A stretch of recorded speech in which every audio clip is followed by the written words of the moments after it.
tayo ng iced coffee. So, ito yung coffee namin. Coffee namin, coffee barako. Tapos, brown sugar, tapos cow milk. Tapos hot water. So, gawa na tayo. May ice pa tayo dito. So, nalagay natin itong kape. Lagay tayo ng kape.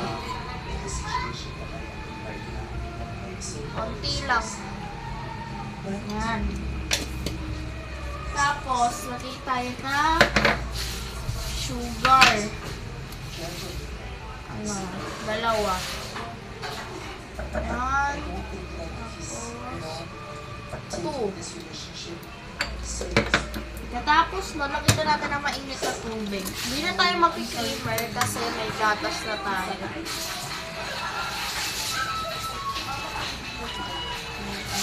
Tubig lang. Tapos, mix natin. Diba? Ano niya tignan? Itim na itim siya.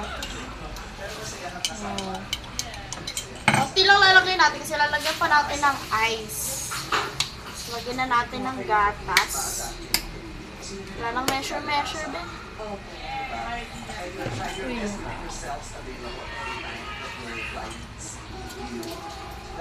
Yan. Kunti lang din. Kasi aapaw na yan.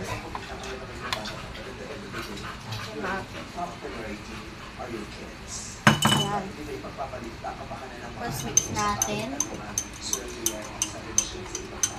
Pagkatapos nun, durugin natin yung ice. Naglag yung ice dyan. Durugin mo yung yellow gaya ng pagdurog na sa'yo. Ay, ba't may pahugot dito? So, ayan. Galing ba yan sa ilog Pasig yung yellow mo? Grabe. Yellow, galing sa ilog Pasig. Yes, galing iligpasin ko, guys.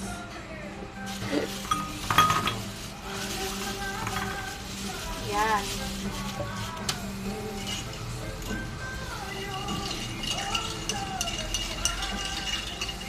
Lagyan pa natin yung ice, guys. Wala na siya.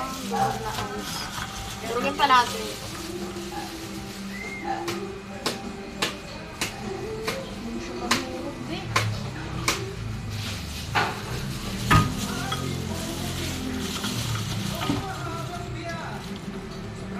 Hindi siya madurog. Ilagay mo na yan. Ha? Ilagay mo. Ako mag-apaw? Kaya yan. Yan. Oh, diba? Tikman na natin!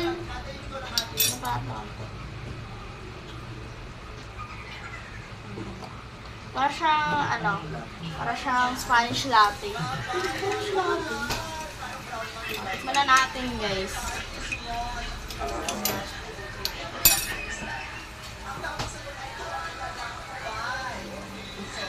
Ano lasa? Ang sarap.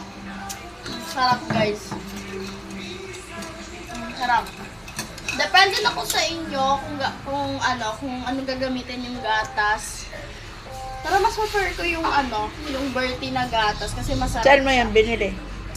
Saan ba ito binili? sa O-Save. Sa O-Save ito binili, guys. Na lang, sa inyo na lang nakadepende kung gaano karaming gatas.